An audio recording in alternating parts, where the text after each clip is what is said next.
Hi friends, Ponni சீரியலுக்கான upcoming episode என்னன்னு பார்க்கலாம். பொன்னிக்கிட்ட அவங்க ஃப்ரெண்டு என்ன பண்ணுறாங்க, ஏய் ரொம்ப தான் பண்ணாதடி, உங்கள் அப்பா ரொம்ப தான் பண்ணுறாரு, என்ன பண்ணிவிட்டாரு சக்தி அண்ணன், ரொம்ப நல்லவர் தெரியுமா, அவர் மாதிரி மாப்பிள்ளை கிடைக்க கொடுத்து வச்சிருக்கணும், பொண்டாட்டி தான் வேணும்னு எவ்வளோ கிடையா கிடக்குறாரு, ஏன் புருஷன் தான் இருக்கானே, நான் எவ்வளோ கெஞ்சி கேட்டாலும் நீ வரக்கூடாதுடி அப்படின்னு இங்கே கொண்டாந்து விட்டுட்டு போயிட்டாங்க.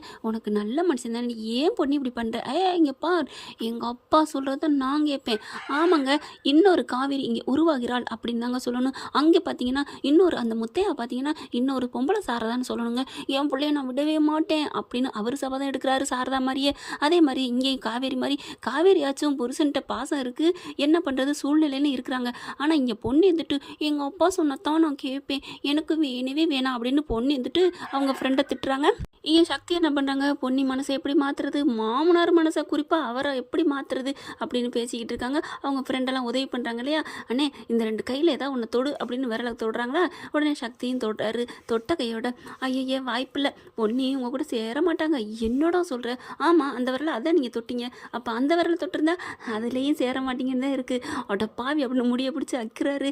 ஏன்டா அப்படிலாம் வச்ச, எப்படி இருந்தாலும் பொன்னியோட அப்பா ரொம்ப பிடிவாதமாக இருக்காரு, அதனால தான் அவர் விட மாட்டார்னு தெரிஞ்சுக்கிட்டு அவர் விட மாட்டார்ல, அதனால தான் நான் அப்படி நினச்சேன் அப்படிங்கிற அடின்னு அடிக்கிறாங்க.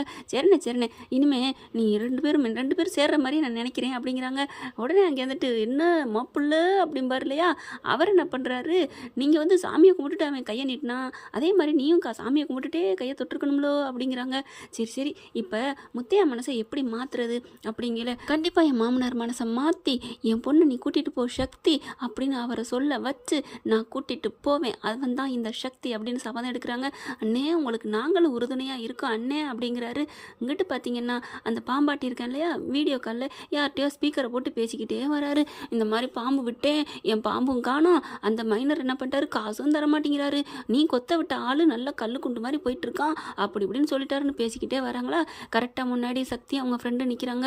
பார்த்தோன்னு உயிர் போயிடுது. யார் நீங்கள், ஏன் இப்படி மறிக்கிறீங்க அப்படிங்கிறாங்கள, நீ பாம்பு விட்டு கொத்துனியே, அந்த கொத்த விட்டில அந்த கொத்துன மனுஷன்தான் அப்படிங்கிற, அப்போ நீ உயிரோடு இருக்கிற அப்படிங்கிற, கொத்துன ஆள் நான் தான், ஆனால் விஷத்தெல்லாம் முறிச்சிட்டு வந்து நிற்கிறேன் அப்படிங்கிறாங்க. அதுக்கப்புறம் நீ சொன்னது எல்லாம் உண்மைதானே அப்படின்னு சொல்லிட்டு அவங்க என்னென்ன பண்ணாங்களோ, அந்த மைனர் போயிட்டு காசை கொடுத்து பேசுனது, பாம்பு கேட்டது எல்லாத்தையும் சக்தி சொல்ல ஆமான்னு எல்லாத்தையும் உண்மையாக சொல்லிடுறாரு. இப்போ நீங்கள் சொன்னதெல்லாம் நான் வாக்குமூலம் எடுத்துக்கிட்டேன், அதனால இப்போ என்ன பண்ணுறோம், என்ன பண்ண போகிறீங்க, நான் தெரியாமல் பாம்பு விட்டுட்டேன் என்னை மன்னிச்சிருங்க அப்படிங்கிறாங்க. அதெல்லாம் முடியவே முடியாது, உன்னை போலீஸ் ஸ்டேஷனில் கொண்டே ஒப்படைக்க போகிறேன், ஐயோ அப்படிலாம் பண்ணிடாதீங்க அப்படிங்கிறாங்க. உட்காரா, இவன் இங்கே சும்மா விடக்கூடாதுன்னு உட்கார வச்சுட்டு சக்தி போய் அங்கிட்ட ஆட்டோ பார்க்க போகிறாங்க. இவங்க 2 பேரும் முன்னால் தாங்க நிற்கிறாங்க. சொல்லுவாங்க பார்த்தீங்களா, கண்ணில் மண்ணை தூவுறதுன்னு, அந்த மாதிரி தான் அந்த பாம்பாட்டி என்ன பண்ணுறான், கண்ணில் அப்படி மண்ணை தூவிட்டு ஓட பார்க்குறாங்க, ஓடிடுறாரு. அதுக்கப்புறம் பின்னாடி ஃபாலோ பண்ணிவிட்டு ஒரு ஆள் 3 பேர் இதுக போயிட்டு டக்குன்னு பிடிச்சிருதுங்க. உன்னை நல்ல விதமாக தானே ஆட்டோவில் கூட்டிகிட்டு போகிறேன்னு சொன்னேன், இப்படிலாம் பண்ணலாமா அப்படின்னு சக்தி கேட்க, இல்லை நீங்கள் போலீஸுன்னு சொன்னீங்களா அதுதான் பயந்துட்டேன் அப்படிங்கிறாங்க. சரி போலீஸுக்கு போவேனா, வேறு எதுவும் ஒன்று பண்ணலாமா, என்ன பண்ணலாம் அப்படின்னு சொன்னோன்னே, அதே பாம்பு எங்களுக்கு எப்படி கொத்த விட்டியோ அதே பாம்பு அந்த மைனர் வீட்டுக்குள்ள விடணும் அப்படின்னு சொல்லிடுறாங்க. சரின்னு சொல்லிடுறாங்களா. கரெக்டாக அந்த மைனர் என்ன பண்ணுறாரு, பக்கத்தில் இங்கிட்டும் பொண்ணை வச்சுக்கிட்டு கொஞ்சிக்கிட்டு கிடக்குறாங்க.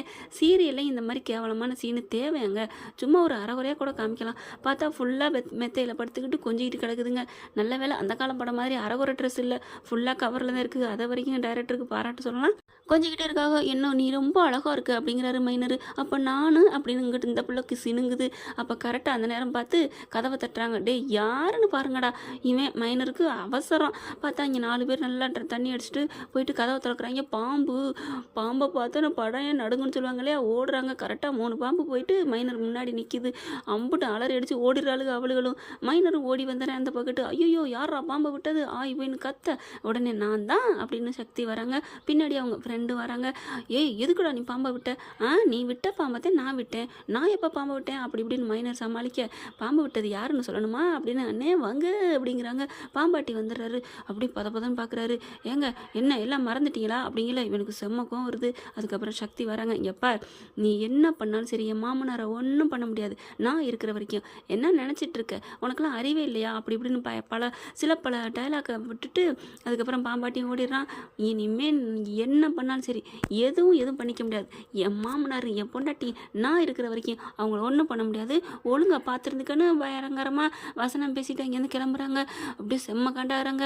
அப்புறம் பார்த்தீங்கன்னா அவங்க சக்தியோட ஃப்ரெண்டும் வரட்டா பார்த்துருந்துக்க ஓய் அப்படிங்கிறாங்களா. உடனே மைனர் ஓய்னு மிரட்ட ஐயோ அப்படின்னு ஓடுறாங்க.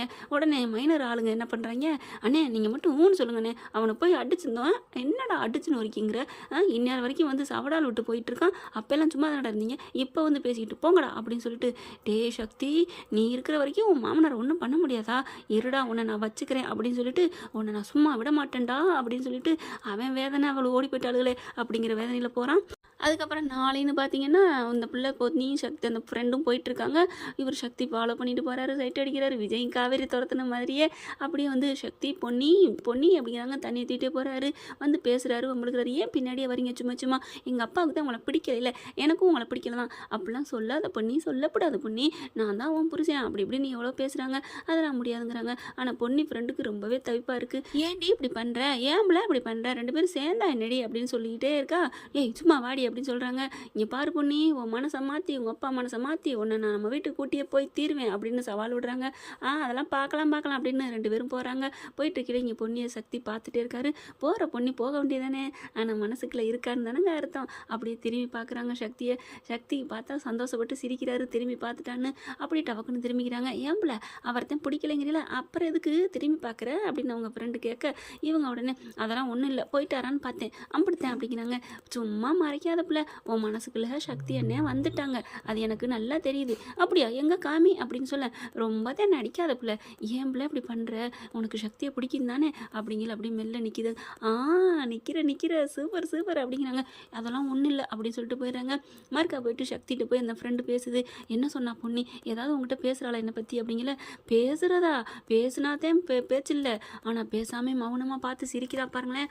பேசாத வார்த்தைக்கு அர்த்தம் அதிகம்னு சொல்லுவாங்க. அண்ணே அப்படிங்கல, என்னம்மா சொல்கிற, நிஜமாவா, ஆமாம் உன்னை பற்றி பேசல, அவள் அப்படியே ரசித்து சிரிச்சா தெரியுமா பொன்னி. என்னம்மா சொல்கிற, ஆமாண்ணே நீங்கள் சக்தி உன் மனசில் வந்துட்டாரு, என் அண்ணன் உன் மனசில் இருக்காருன்னு சொல்கிறேன், எங்கே காமி அப்படின்னு சொல்லிட்டு அப்படியே ரசிச்சா தெரியுமா, கீழே பார்த்து சிரிச்சா. அப்போ பொன்னி மனசுக்குள்ள நான் இருக்கேனா, ஆமாண்ணே கொஞ்சம் கொஞ்சமாக கரைக்க பாருண்ணே, ஆனால் பொன்னி மனசை கரைக்கிறத விட அவங்க அப்பா மனசை கரண்ணே, அவர் சொல்லிட்டு அவன் சரின்றுவா, ஏன்னா இப்போ அவன் மனசில் நீ இருக்கே இல்லை அப்படிங்கல. அப்போ என்ன பண்ணலாம், முத்தையா அண்ணனுக்கு என்னென்ன பிடிக்கும், முத்தையா அப்பாவுக்கு என்ன பிடிக்குங்கிறத நான் கேட்டு வந்து சொல்கிறேன், அதுக்கு தகுந்த மாதிரி நீங்கள் நடந்துக்கங்க அப்படின்னு எங்கள் ஃப்ரெண்டு சொல்கிறாங்க. ரொம்ப தேங்க்ஸ்மா தங்கச்சி அப்படிங்கிறாங்க. பரவாயில்லண்ணே, நான் தான் என் புருஷனை விட்டுட்டு இருக்கேன், எனக்கு பார்த்த புருஷன் அப்படி, ஆனால் நீங்கள் நல்ல புருஷனை அவன் மிஸ் பண்ணக்கூடாது, அதனால தானே. உங்கள் அப்பா உங்கள் அண்ணங்கெல்லாம் எவ்வளோ நல்லவங்களா இருக்காங்க, அந்த குடும்பத்தில் பொன்னி வாழலைன்னா எங்கே போய் வாழ போகிறா, நீங்கள் கவலைப்படாதீங்க, நான் என்னால் முடிஞ்ச அளவுக்கு உங்களுக்கு உதவி பண்ணுறேன் அப்படின்ட்டு போகுது. ரொம்ப தேங்க்ஸ்மா அப்படிங்கிறாங்க. என்ன ஃப்ரெண்ட் இப்படி தான் போகலாம். இந்த பதிவு உங்களுக்கு பிடிச்சிருந்துச்சுன்னா உங்கள் பொண்ணான கையில் ஒரு லைக்கை போட்டு சப்ஸ்கிரைப் பண்ணிடுங்க. Thank you friends.